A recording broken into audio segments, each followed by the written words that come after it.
Episode 39۔ رات اچھی خاصی گہری ہو گئی تھی، لیکن سوامی اور اس کا چیلا دونوں ابھی تک جاگ رہے تھے۔ ان دونوں نے کچھ دیر تک بھوجن لیا تھا، اس کے بعد وہ اپنی عارضی کٹیا کا دروازہ بند کر کے اندر آ گئے تھے۔ یار موہن، میں تو بہت بری طرح تھک گیا ہوں۔ مزے تو تمہارے ہیں، دن بھر آرام سے بیٹھے رہتے ہو۔ چیلا بولا، اس طرح پتھر کے بت بن کے بیٹھے رہنا بھی آسان نہیں ہے۔ دن بھر ایک ہی پہلو سے بیٹھے بیٹھے کمر اکڑ جاتی ہے۔ مگر اب ہم لوگ کو کرنا کیا ہے؟ کیا ہم لوگ دلاور اور آنند وغیرہ کے پیچھے پڑے رہے؟ ہم لوگوں کا مسئلہ کچھ اور ہے۔ ہم لوگ دراصل کسی کے ساتھ بھی نہیں ہیں اور سب کے ساتھ ہیں بھی۔ ہم سے کام لیا جاتا ہے تو ہم کام کرتے ہیں۔ لوگوں کو معلوم ہے کہ انٹرنیشنل چیٹرز ایسوسی ایشن دراصل ہم دونوں ہی آدمیوں کا نام ہے۔ ہمیں کیس دیے جاتے ہیں، ہم ان پر کام کرتے ہیں اور اپنی فیس لے کر روانہ ہو جاتے ہیں۔ ہم بہت دنوں تک ناگر کے چکر میں رہے، بلکہ اس کا ساتھ دیتے رہے۔ ناگر کے لیے ہم نے نونا نامی آدمی کی ذہنی حالت تباہ کر دی۔ اسے یقین دلایا کہ وہ ہمارا باس ہے۔ وہ بیچارہ ذہنی طور پر ہم دونوں کو اپنا ماتحت سمجھتا رہا۔ پھر ناگر کے کہنے پر ہم نے اسے یقین دلایا کہ وہ مرد نہیں بلکہ عورت ہے۔ یہ کام کچھ تو ناگر نے مجسمے کے ذریعے کرا دیا تھا اور کچھ ہم لوگوں نے کر دیا۔ ہمیں اس کا معاوضہ مل گیا اور ہم ناگر کے کہنے پر دلاور کو ریڈ سرکل والوں کے تہخانے سے نکال کر لیا ہے۔ یہ اتنا بڑا کارنامہ ہے جس پر ہمیں خود اپنے آپ کو داد دینی چاہیے۔ واقعی؟ موہن ہنس پڑا۔ دلاور کو نکالنا تو کمال ہو گیا تھا، لیکن یہ بھی تو سوچو کہ اس سے ہمیں کیا فائدہ ہوا۔ یہ ناگر بہت بدماش آدمی ہے۔ اس نے دلاور کو رہا کروانے سے پہلے اس کے بارے میں ساری معلومات حاصل کر لی تھی۔ وہ جانتا تھا کہ دلاور رہا ہونے کے بعد سیدھا آنند کے پاس جائے گا، کیونکہ اس شہر میں اسے کہیں اور پناہ نہیں مل سکتی ہے۔ یہ اس کا اندازہ ہے جو اتفاق سے درست ثابت ہوا۔ دوسری طرف اس نے آنند اور شیلا کو بھی اپنی طرف ملا لیا۔ ناگر کو کسی طرح معلوم ہو گیا تھا کہ دلاور کے پاس اچھی خاصی دولت ہے، اور وہ جب تک ریڈ سرکل میں قیدی بنا رہے گا اس وقت تک اس دولت کا پتہ نہیں چل سکتا۔ اس لیے اس نے ہماری معرفت دلاور کو رہا کروایا اور دوسری طرف آنند اور شیلا کو ہوشیار کر دیا۔ یہ اس کی بہت زبردست پالیسی ہے۔ دلاور ان دونوں کو اپنا آدمی سمجھتا ہے، اور وہ ہو سکتا ہے کہ انہیں اپنی دولت کے بارے میں بتا بھی چکا ہو۔ تو پھر ہم کہاں کے چیٹر ہوئے بھائی؟ سارا معاملہ تو ناگر کا ہے۔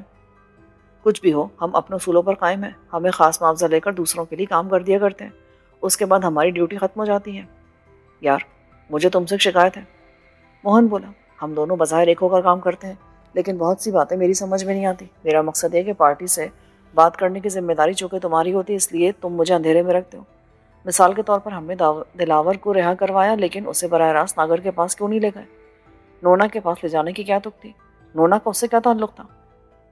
میں نے کہا نا، ناگر بہت چالاک ہے۔ وہ نہیں چاہتا تھا کہ اس کا دلاور کا آمنا سامنا ہو۔ دوسری طرف وہ یہ بھی جانتا تھا کہ وہ دلاور سے زبردستی اس کی دولت کا راز نہیں اگلوا سکتا۔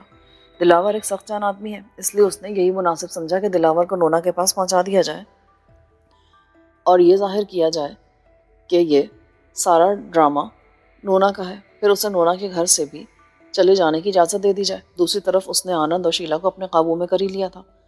اس نے سارا ڈرامہ اس لیے رچایا تھا کہ دلاور آنند اور شیلا پر بھروسہ کر کے انہیں اپنی دولت کے بارے میں بتا دے، اور وہ دونوں آ کر مجھے بتا دیں اور ہم یہ راز ناگر تک پہنچا دیں۔ بھائی بڑا ہی لمبا چوڑا چکر ہے۔ اب ایک بات اور، اگر دلاور یہ راز دونوں کو بتا دیتا ہے تو انہیں ہمارے پاس آنے کی کیا ضرورت ہے؟ وہ براہ راست یہ راز ناگر تک بھی تو پہنچا سکتے ہیں۔ تم تو بے وقوف آدمی ہو۔ موہن چلا گیا، ارے بھائی، آنند اور شیلا تک پہنچنے کا ذریعہ بھی تو ہم ہی بنے تھے، تو گویا ہم نے پکا پکایا نوالا اس کے منہ میں رکھ دیا۔ ایسے سمجھ لو، لیکن یہ ہمارا اصول ہے، ہم اسی انداز سے کام کرتے ہیں۔ ہمیں اپنے کلائنٹ کے لیے یہ سوچنے کی ضرورت نہیں کہ ہمارے ذہن سے کام لے کر اس نے کتنی دولت حاصل کر لی۔ ہمیں تو پوری ایمانداری اور خلوص کے ساتھ اپنی ڈیوٹی انجام دینا اور بس۔ اب ایک آخری بات یہ بھی بتا دو مہاراجا کہ یہ گرو اور چیلے کا چکر چلانے کی کیا ضرورت تھی؟ اس کی دو وجوہات ہیں۔ پہلی تو یہ کہ اس طرح ہماری دال روٹی چل رہی ہے، دوسری یہ کہ ہم بیک وقت کئی پارٹیوں سے رابطہ قائم رکھ سکتے ہیں۔ مثال کے طور پر آنند اور شیلا بھی یہاں آتے ہیں، ناگر بھی یہاں آ کر صورتحال معلوم کر جاتا ہے۔ اس کے علاوہ دوسری پارٹیز بھی ہم سے اسی اڈے پر ملاقات کرتی ہیں اور ہم ان کے دکھ درد کا علاج بھی کرنے کی کوشش کرتے ہیں۔ بس یہی ہے ہماری زندگی۔ اب ایک بات یہ بھی بتا دو، کیا مستقبل میں بھی کسی پارٹی کے ملنے کا امکان ہے؟ کہ مستقبل قریب میں؟ کیوں نہیں، ابھی تھوڑی دیر کے بعد ایک پارٹی آنے والی ہے، وہ غیر ملکی ہے۔ بہت خوب، تو اب ہماری شہرت غیر ملکیوں تک بھی پہنچ گئی ہے۔ کیا چاہتے ہیں وہ لوگ؟ یہ تو ان سے بات کرنے کے بعد ہی پتہ چلے گا، لیکن ظاہر ہے وہ کسی لمبے چکر میں ہے۔ دلاور کا کیا بنے گا؟ کیا ہم اس کو اسی طرح چھوڑ دیں گے؟ یہ کیسے ہو سکتا ہے؟ ہم اس سے بھی رابطہ رکھیں گے تاکہ ہم اپنی فیس کھری کر سکیں، کوئی یہ نہ کہہ سکے کہ ہم ناجائز اور مفت کا مال کماتے ہیں۔ کٹیا کے بیرونی حصے سے کسی کے بات کرنے کی آوازیں آنے لگی۔ کیا مصیبت ہے، یہ لوگ تو ہر وقت چلے آتے ہیں۔ موہن نے جھلا کر کہا، ڈاکٹروں اور پیرو جوگیوں وغیرہ کا کوئی وقت نہیں ہوا کرتا۔ سوہن بولا، ضرورت مند ہر سمے آ سکتے ہیں، جاؤ انہیں بلا کر لاؤ۔ موہن منہ بناتا باہر چلا گیا۔ کچھ ہی دیر بعد وہ بخلایا ہوا کٹیا میں واپس آیا۔ وہ غیر ملکی 2 ہیں۔ ٹھیک ہے، ہمیں ان کا انتظار تھا، جاؤ بلا لاؤ جا کر۔ وہ دونوں بہت ہی لمبے چوڑے اور خطرناک صورت کے لگ رہے تھے۔ اگرچہ ان دونوں نے ہی قیمتی اور اچھے لباس پہن رکھے تھے، لیکن وہ لباس ان کی شخصیت سے ہم آہنگ نہیں تھے۔ ہم نے تم لوگوں کو اس وقت ڈسٹرب تو نہیں کیا؟ اس نے یہ جملہ ہندوستانی زبان میں کہا تھا۔ بالکل نہیں، ویسے بھی ہم جوگیوں کے لیے آرام کا کوئی وقت نہیں ہوتا۔ ہم نے تمہاری بہت تعریف سنی تھی، اس لیے ہم تمہارے پاس آئے ہیں۔ آپ لوگوں کا دھنیہ واد، لیکن مجھے اس بات پر حیرت ہو رہی ہے کہ آپ ہماری زبان بہت صاف بول لیتے ہیں۔ اس میں حیرت کی کوئی بات نہیں، کیونکہ ہم لوگوں کو خاص طور پر اس زبان کی تربیت دی گئی ہے۔ ویسے میں اپنا تعارف کرا دوں، میرا نام سینڈلر ہے اور یہ میرا ساتھی کولی۔ میں سوہن ہوں اور یہ موہن۔ میرا خیال ہے اب معاملے کی بات ہو جائے۔ تمہارے آدمی نے تمہارا پیغام تو ہم تک پہنچا دیا تھا، لیکن اس نے کچھ اور نہیں بتایا تھا۔ یہ بات ہم اسے بتا بھی نہیں سکتے تھے۔ سینڈلر بولا، ہم تم پر بھی اس لیے اعتماد کریں کہ ہم نے تمہارے بارے میں معلومات حاصل کر لی ہیں۔ ہمیں یہ پتہ چلا کہ تم لوگ کھرے اصولوں کے آدمی ہو۔ اگر پارٹی سے تمہارا سودا ہو جاتا ہے تو تم دونوں اس کے لیے کام کرتے ہو، ورنہ انکار کرنے پر کسی پر بھی راز ظاہر نہیں کرتے ہو۔ اس کے علاوہ تمہیں اس بات سے بھی کوئی واسطہ نہیں ہوتا کہ وہ پارٹی تم سے فلاں کام کیوں کروا رہی ہے۔ کیوں؟ کیا میں غلط کہہ رہا ہوں؟ نہیں، تم ہمارے بارے میں بالکل صحیح کہہ رہے ہو۔ ویسے تم لوگوں کو ہم سے کام کیا ہے؟ تم لوگوں کو 2 عدد ہیروں کی چوری کرنی ہے، بس اتنا سا کام؟ میں تو یہ سمجھ رہا تھا کوئی بہت زبردست مہم ہوگی۔ یہ زبردست مہم بھی ہو سکتی ہے۔ یہ کوئی عام ہیرے نہیں ہے، بلکہ یہ کالی دیوی کی آنکھوں میں لگے ہوئے ہیں۔ کالی دیوی کا مجسمہ نیپال کی ایک بستی رتنا گری میں ہے۔ میں سمجھ نہیں سکا کہ تم لوگوں کو ان ہیروں کی کیا ضرورت پڑ گئی۔ یہ ہمارا اپنا کام ہے، تم اپنا معاوضہ بتاؤ، بلکہ پہلے یہ بتاؤ کہ تم یہ کام کرنے پر تیار بھی ہو یا نہیں۔ اس کے بعد تمہیں صورتحال سے آگاہ کر دیا جائے گا۔ حالانکہ تمہارا اصول تو ہے کہ تم پارٹی سے کچھ معلوم نہیں کرتے ہو، لیکن ہم تمہیں بتا دیں گے تاکہ تم بہت سوچ سمجھ کر اور پوری ہوشیاری کے ساتھ اس مہم پر جاؤ۔ ٹھیک ہے، ہم تیار ہیں۔ ہمارا اس کے علاوہ اور کام ہی کیا ہے، لیکن اس کے لیے تمہیں وہی معاوضہ دینا ہوگا جو ہم مانگیں گے۔ منظور ہے، ہم پوری تیاری کے ساتھ تمہارے پاس آئے ہیں۔ سینڈلر جیب کو تھپکی دے کر بولا۔ مہاراجہ آف نیلم گڑھ کی سانسیں بہت دیر تک اعتدال میں نہیں آ سکی تھیں۔ انہیں ایسا لگ رہا تھا جیسے وہ ایک بلند پہاڑی پر دوڑتے ہوئے چڑھ گئے ہیں۔ وہ کمزور آدمی نہیں تھے، لیکن ان کے اعصاب بہت کمزور ہو کر رہ گئے تھے۔ جب ذرا دیر بعد ان کے اعصاب بحال ہوئے تو انہوں نے جھوپڑی کے دروازے پر دستک دی۔ دستک دیتے عورتوں اور بچوں کی آوازیں آنی بند ہو گئی۔ پھر دروازہ کھلا۔ ایک طویل قامت اور اکھڑ مزاج آدمی باہر نکلا۔ بھگوان کے لیے مجھے بچا لو بھائی۔ اچھا، ایسی کون سی آفت آ گئی تم پر؟ میں بڑی دور سے بھاگتا ہوا یہاں آیا ہوں۔ ہوا کیا؟ میں سب کچھ بتا دوں گا، پہلے مجھے تھوڑا سا پانی پلا دو۔ اچھا، اندر آ جاؤ۔ مہاراجہ جلدی سے جھوپڑی میں داخل ہو گئے۔ جھوپڑی میں 3 آدمی اور بھی بیٹھے تھے۔ وہ تینوں ہی دروازہ کھولنے والے کی طرح صحت مند اور خطرناک دکھائی دے رہے تھے، اور سب سے بڑی بات ہے کہ جھوپڑی میں نہ تو کوئی بچہ تھا، نہ ہی کوئی عورت۔ میں نے تو ابھی یہاں عورتوں اور بچوں کی آوازیں سنی تھی۔ مہاراجہ نے اس آدمی سے پوچھا جو اسے اندر لایا تھا۔ کیوں نہیں، یہاں عورتیں اور بچے بھی ہیں، کیا تم ان کی آوازیں سنو گے؟ مہاراجہ کی سمجھ بھی نہیں آیا کہ چکر کیا ہے، لیکن جب ایک شخص نے وہاں رکھے ٹیپ ریکارڈر کا بٹن دبایا تو اس میں سے عورتوں اور بچوں کی آوازیں آنے لگی۔ مہاراجہ سمجھ گیا کہ اس کے ساتھ دھوکا ہوا ہے۔ کیا بات ہے مہاراجہ صاحب، کیا سوچ رہے ہو؟ ایک آدمی نے ہنستے ہوئے کہا۔ بے بسی کے احساس نے مہاراجہ کی آنکھوں میں آنسو لا دیے۔ وہ ان لوگوں کے چنگل سے نہیں نکل سکے تھے۔ مہاراجہ سر پکڑ کر وہیں بیٹھ گئے۔ مہاراجہ کو واپس اسی کمرے میں پہنچا دے گا جہاں انہیں رکھا گیا تھا۔ ان کے کمرے میں داخل ہوتے دیواروں نے اپنا رنگ بدلا اور اسی شخص کی آواز ابھری۔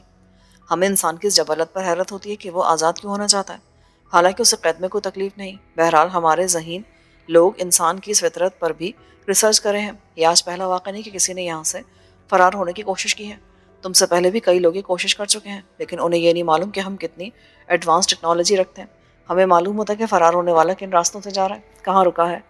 ہماری مشینی آنکھیں اسے ہر لمحہ دیکھتی رہتی ہیں۔ بھگوان کے لیے مجھ سے سب کچھ برداشت نہیں ہو رہا، آخر تم نے مجھے کیوں پکڑ رکھا ہے؟ دیکھو، ہمارا نظریہ یہ ہے کہ اس کائنات کی کوئی چیز بھی بلا وجہ تخلیق نہیں کی گئی، چاہے وہ ریت کا معمولی ذرہ ہی کیوں نہ ہو۔ تم تو بہرحال انسان ہو، اور وہ بھی مہاراجہ قسم کے، اس لیے تمہاری حفاظت دوسروں سے بہت زیادہ ہے۔ ہم تم سے فائدہ اٹھانا چاہتے ہیں، لیکن میں تمہارے کس کام آ سکتا ہوں؟ میں تو تمہارے لیے گڑھا بھی نہیں کھود سکتا۔ یہ تم سے کس نے کہہ دیا کہ تم سے مزدوری کرائی جائے گی؟ ہم ہر آدمی سے اس کی حیثیت اور صلاحیت کے مطابق کام لیتے ہیں۔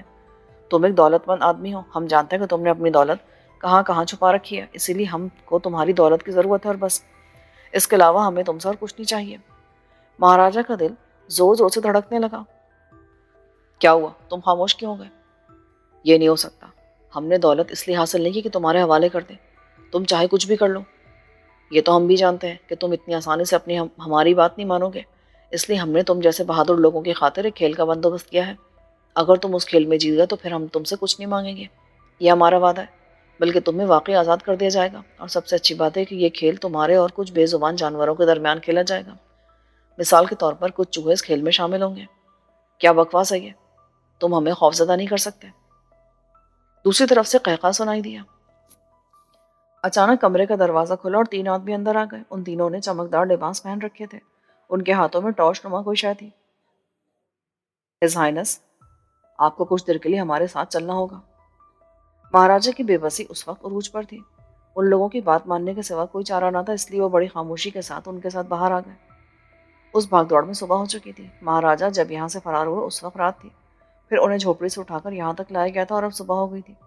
صبح ہوتے یہاں کا کام شروع ہو جاتا تھا. مہاراجا کو اب تک یہ معلوم نہیں ہو سکا تھا کہ یہاں ہونے والے کام کی نوعیت کیا ہے. وہ تو بس لوگوں کو مصروف دیکھا کرتے تھے.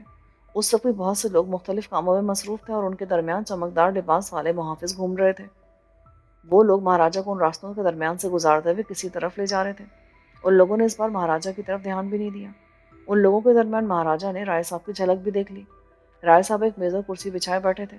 ان کی میز پر کچھ رجسٹر رکھے تھے. وہ ان پر کچھ لکھ رہے تھے. رائے صاحب کی میز کے پاس کچھ لوگ بھی کھڑے تھے جو شاید رائے صاحب کو کسی قسم کے حساب کتاب سے آگاہ کر رہے تھے. رائے صاحب نے گردن اٹھا کر ایک نظر مہاراجا کو دیکھا. ایک لمحے کے لیے ان کے چہرے کا رنگ فق ہو گیا، لیکن پھر وہ رجسٹر پر جھک گئے. مہاراجا کو اینٹوں سے بنی ایک عمارت میں پہنچا دیا گیا. اس عمارت میں کوئی خاص بات نہیں تھی، ورنہ اس سے پہلے مہاراجا کی نگاہوں سے جتنی عمارتیں گزری ان میں سائنسی آلات تھے. عجیب و غریب مشینیں تھیں. بدلتے ہوئے رنگوں کی دیواریں تھیں، لیکن وہ عمارت عام سی تھی. اس میں بھی چمکدار لباس والے کچھ لوگ موجود تھے. مہاراجا کو کمرے میں پہنچایا گیا اور پھر اس کا دروازہ بند کر دیا گیا. کمرے میں صرف ایک دروازہ تھا جس کے ذریعے وہ لوگ اندر آئے تھے. اس کے علاوہ کوئی کھڑکی وغیرہ نہیں تھی. لیکن کمرے میں گھٹن کا احساس نہیں تھا. وہاں فرنیچر نام کی بھی کوئی چیز نہ تھی. بس فرش پر کچھ بچھا ہوا تھا. بالکل سپاٹ سا کمرہ تھا. اچانک کمرے میں ایک آواز گونجنے لگی. مہاراجا نے اپنا دھیان اس آواز کی طرف کر لیا. وہ ٹک ٹک کی آواز تھی، جیسے کوئی دیوار گھڑی چل رہی ہو اور وقت گزرنے کا احساس دلا رہی ہو. مہاراجا نے گھڑی کی تلاش میں نظریں ادھر ادھر دوڑائیں، لیکن وہ گھڑی کہیں دکھائی نہیں دے رہی تھی. گھڑی کی ٹک ٹک مسلسل جاری رہی. آہستہ آہستہ آواز بلند ہونے لگی. مہاراجا کو ایسا لگنے لگا جیسے اس کے اعصاب پر ہتھوڑے برسنے لگے ہوں. ٹک ٹک کی آوازیں بلند ہوتی جا رہی تھی. مہاراجا نے اپنی دونوں مٹھیاں بھیج لیں. اسے احساس ہو گیا تھا کہ یہ چال ان کے اعصاب کو کمزور کرنے کے لیے چلی جا رہی ہے. وہ آواز ہتھوڑے برساتی رہی. مہاراجا کی رگوں میں خون کی گردش تیز ہو گئی. بند کرو سب. میں تمہارے آگے ہار نہیں مانوں گا. تم لوگ مجھے کمزور نہیں کر سکتے. مہاراجا کے جملے کی بازگشت ابھی ختم بھی نہ ہوئی تھی کہ قہقہا سنائی دیا. گھڑی کی آواز کے ساتھ یہ قہقہا ان کے اعصاب کے لیے ڈائنامائٹ ثابت ہوا. پھر اس آواز کے خاتمے کے ساتھ ہی مہاراجا کو دوسری آواز سنائی دی. گھڑی کی آواز اب بند ہو گئی تھی. یہ دوسری آواز کچھ عجیب سی تھی، سرسراہٹ سی، جیسے بہت سے کیڑے کلبلا رہے ہوں. مہاراجا نے بوکھلا کر ادھر ادھر دیکھا. دیواروں کے نیچے فرش کے قریب بنے ہوئے سوراخوں سے چوہے اچھل اچھل کر کمرے میں چلے آ رہے تھے. وہ پہلے اپنی تھوتنی سوراخ میں داخل کرتے، پھر کمرے میں چھلانگ لگا دیتے. ذرا دیر میں وہ کمرہ ان چوہوں سے بھر چکا تھا. داور نے یہ محسوس کر لیا تھا کہ نمی گنیش کے ساتھ خوشی سے جا کر کھڑی نہیں ہوئی تھی، بلکہ کوئی جبرن اسے گنیش کے پاس لے گیا تھا. اس کی آنکھوں میں چھپی بے بسی اور خوف صاف ظاہر ہو رہا تھا، جبکہ گنیش کے ہونٹوں پر فاتحانہ مسکراہٹ تھی. کیا تم ہمارے ساتھ نہیں چلو گی؟ داور نے نمی سے پوچھا. نہیں، یہ تمہارے ساتھ نہیں جائے گی. نمی کے بجائے گنیش بولا. جیسے اس کی مرضی. داور لاپرواہی سے بولا اور پھر اچانک آگے بڑھ کر اس نے نمی کا ہاتھ پکڑ کر اپنی طرف کھینچا. نمی ایک جھٹکے سے اس کے پاس آ گئی. اس کے ساتھ ہی داور نے گنیش پہ چھلانگ لگا دی. گنیش نے اس کے زور سے بچنے کی کوشش کی، لیکن وہ اس میں کامیاب نہیں ہو سکا. داور اسے اپنے ساتھ لیتا ہوا ایک طرف لڑک گیا. گنیش بے تحاشا بلند آواز میں داور کو گالیاں دینے لگا. اس کے ساتھ ہی اس نے اپنی جیب سے چاقو نکال لیا. داور بھی یہی چاہتا تھا. اس نے یہ حرکت جان بوجھ کر کی تھی. گنیش کے چاقو نکالتے سیڑھیوں پر کھڑے لوگ ادھر ادھر سے مٹنے لگے. داور نے ایک جھکائی دے کر گنیش کے سینے پہ ٹکر ماری اور تیز رفتاری کے ساتھ مندر کی سیڑھیاں طے کرنے لگا. گنیش بھی چاقو لہراتے ہوئے اس کے پیچھے تھا. راستے میں جو لوگ کھڑے تھے وہ بھی بوکھلا کر ادھر ادھر بھاگنے لگے. ذرا سی دیر میں وہاں بھگدڑ مچ گئی. آخر سیڑھیوں پر ایک آدمی اچانک داور کے راستے میں حائل ہو گیا. داور نے اسے پیچھے کی طرف دھکا دیا. اس آدمی کے گرتے ہی داور نے ایک جست لگائی اور مندر کے اندر آ گیا. اس نے اپنا مقصد حاصل کر لیا تھا. یہ سارا کھیل اس نے مندر میں گھسنے کے لیے رچایا تھا.